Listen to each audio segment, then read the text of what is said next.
Hi, I'm Sharon Bill. Welcome to my Theory Tuition series where I'm working with you step by step through each of the ABRSM theory grades.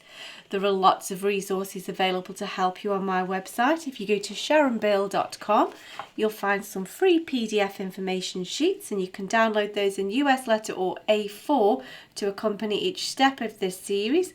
You'll find a page there with links to all of my YouTube video tutorials, and you can also access information about the books that I have available. I've written an exam technique guide, how to take your ABRSM Music Theory exam. It's full of hints and tips on how to best prepare for your exam, and also how to make the best use of your time on exam day when you're working through your exam paper. So if you go to sharonbill.com, you'll find it all there. If you can give me a like, that would be super, and please do subscribe to my channel to keep updated. I have lots more in the pipeline. And now we're going to have a look at this sample paper for grade 3. This is a freely available paper from the ABRSM website showing you the new look paper since it's been revised for the 2018 onwards exams. You'll find the link in the description below to help you to find that paper. And as I always say, I know I'm repeating myself, but I always recommend that you have a go of this on your own first of all. It's always better to learn by your mistakes. Always write in pencil. I use a mechanical pencil just so it stays nice and sharp, because if your answers aren't neat, you may risk losing marks. And then you've also got a eraser to hand. If you go wrong, it's okay. You can just rub it out and have another go, and a ruler would also be handy. And so I'm hoping that you've had a go of this paper, and so we're going to work through the first little bit of this together now. So the first question asks us to add a time signature to each of these 5 melodies. So we're going to have 5 separate time signatures. Now the first job is we need to decide what our bottom number is going to be. So we're looking at whether we're counting in quaver beats, eighth notes, or crotchet beats, quarter notes, or maybe even minim beats, half notes. So then, now here in this first example, don't be put off by the fact that there's triplet sounds. Remember, that just means 3 in the time of 2. So we've got that there, 3 in the time of 2. So let's see what we've got here. We've got half a beat here, plus 2/4 of a beat, if we're counting in crotchets, that is, or quarter notes. So we've got that, gives us 1 crotchet beat. There's 1 crotchet beat there, and there's another crotchet beat. So 1, 2, 3 crotchet beats. So if we're counting in crotchet beats, that will work out nicely. So it's 3/4. It's not 6/8. That won't be acceptable, because 6/8 is compound time, where we're in groups of 3, whereas here we can see we're in simple time, which is in groups of 2. If we were in compound time, that would have to be dotted. So it has to be 3/4, even though mathematically you'd think 6/8 is the same. That's not the case, because we need to be in simple time, which 3/4 is. So by all means, if you want to check that out in the next bar. So let's look what we've got here, just making sure that we've got 3 crotchet beats per bar. So as maths is not my strong point, I'm going to just show you how I visualise this. I imagine a full beat divided into quarters. So we're counting a crotchet beat here. So I have half a beat here. There's a quarter of a beat rest and a quarter of a beat note, which means I've now got 1 crotchet beat there, and we know that that's grouped as a crotchet, so we've got 1 beat there. And even without counting, because they're all beamed together, we'd know that we've got 1 beat there, and then we have the same again here as here, so another beat there. However, just to double check this, 3 in the time of 2 gives us the time equivalent of that, plus another quaver, which of course we know is 1 crotchet beat. So 3/4 does tally, so that's correct. Let's look at the next one.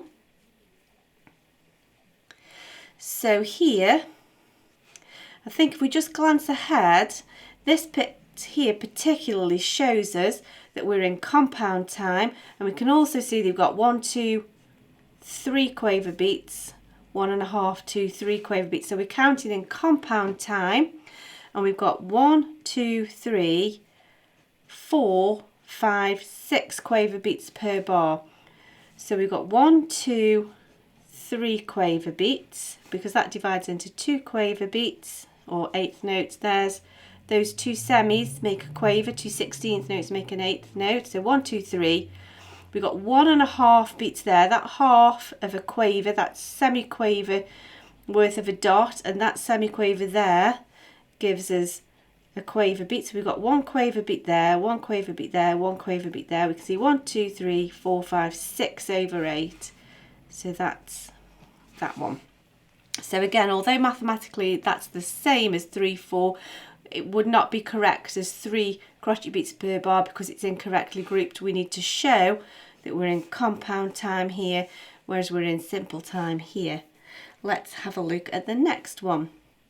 So let's see the bar. If you notice just at a glance, it's got exactly the same timing issues in each bar. You can see the rhythm is exactly the same. So if we work at one bar, the other bar is exactly the same. So at a glance, that tells me that we're counting in crochet beats or quarter notes, because we can see 4 quarters of a beat, 4 semi-quavers, 4 16th notes makes a whole crochet.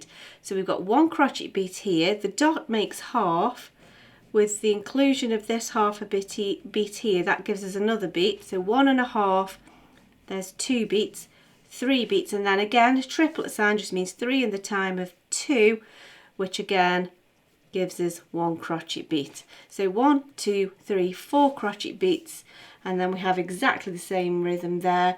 So job done. So now we could call this 4 over 4. Alternatively, you could do the common time symbol, and actually you would be quite within your rights to also think, well, it could be 2 over 2. Mathematically that's exactly the same, and it's still in simple time, and that would be the ABRSM symbol, like the split common time symbol there. So either one of those options will answer correctly. Let's look at the next bar. Now this is a super short bar, and again we can see we've got exactly the same rhythm in each bar. So if we work out one, the next bar is exactly the same, and it looks like a super short bar. So I would guess we're counting in quaver beats, eighth note. So let's see what we've got here. Now again, because maths is not my strong point, I'll have to just do a little bit of diagramming out here. So I've got 1 quaver beat there. I've got 1 quaver beat there. I've got half a quaver beat there, which is a semi-quaver or a 16th note. And then those 2 32nd notes, those 2 demi-semis, will give me the equivalent to another semi-quaver. So those 2 combined give me another 2 beats, 3 quaver beats per bar. So that's that done. There we go. And then this last one, let's see what we've got here. Now, this bar here, straight away here we can see that we are in simple time. So I'm guessing we're looking at counting in crochet beats. Doesn't look to me like there's enough in a bar to make minim beats or half notes, the time signature. So let's have a look here. So we've got 2 quarters make a half, there's another half, so altogether that gives us 1, and we know that you beam in crochet beats, so there's 1 beat, and really without even counting we know there's another beat. But let's just check the maths. There's our full beat, we've got a half a beat, half as much again as the dot, and then there's a quarter of a beat with that, so there's 1 beat. So we're in 2 over 4 there. So just a little bit of thinking and a bit of maths there. Oops, I'll just show you me working out there. I was scribbling away off camera. Sorry about that. So let's move on to the next question. So now we are required to rewrite this melody, but we need to use notes of twice the value. We've got to double everything up, so we've got to put in a new time signature, and then we've got to beam the notes correctly to reflect this new time signature. So let's think what we've got at the moment. We've got 3 quarter notes, 3 crochet beats per bar. And so we need to stay in triple time, so we still have 3 beats per bar, but we need to make sure that they are double, so 3 minim beats or 3 half notes per bar is what we're moving to. And so that would give us a time signature of 3 over 2. And so basically what we've got to do now is double everything. So this is a crochet, it's got to become a minim, so we wouldn't colour that in. This we would remove the beam, they would become crotchets or quarter notes. Remove the beam, they become crotchets or quarter notes. Remove one of the beams here and here so that they become quavers. Remove, or eighth notes as you would say. Remove a beam here so they become quavers. This one wouldn't be coloured in, so this would become a dotted minim or a dotted half note. Remove the beam so that becomes a crochet, and then here remove the stem so that that becomes a dotted semi-breve or a dotted whole note. So that's the thinking done now. So we've just got to translate that by popping the blobs in the correct place, but don't colour them in or adjust the stems and beams as necessary. So then, I'm not going to do the stems just yet, just because I prefer to just get everything in place first, and I'm going to keep everything aligned with their example just so I don't run out of space, and so I know I'm not going to get lost and confused. There's enough to be thinking about. So this won't need colouring in. These we can colour in the note heads, but we'll worry about the stems in a moment. Down a step. You can do this in any order you like, of course, as long as you just take things systematically. It's best to deal with one thing at a time, just so you don't get overloaded and make silly mistakes. Just keep it into manageable chunks. I think my ledger lines are wandering off a bit there, they're a bit high.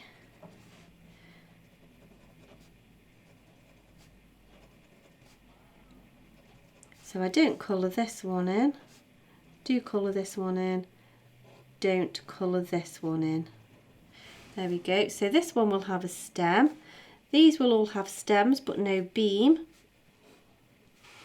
because these are now crotchets, quarter notes. These will have stems but no beam because we've gone from quavers to crotchets, doubling, or eighth notes to quarter notes. Now these will have a beam, but they'll just have one beam now, not two, because we are now dealing them out as quavers or eighth notes. So just one beam. Same again here, just one beam. That will have a stem, that will have a stem, no little tail now because that's become a crochet, and then that has no stem because that's become a dotted semi-breve or a dotted whole note. So there we go, that's that question completed. I do hope that's helpful to you. I hope that it's a benefit to your studies. These past papers, especially this revision paper, this sample paper rather, is an excellent revision resource. So I really recommend that you do lots of past papers in preparation for your exam. If you can give me a like, that would be super, and please do subscribe to my channel to keep updated. Please also do visit sharonbill.com and make use of all of the resource and information that's there to help you. Thanks for watching. See you next time. Bye.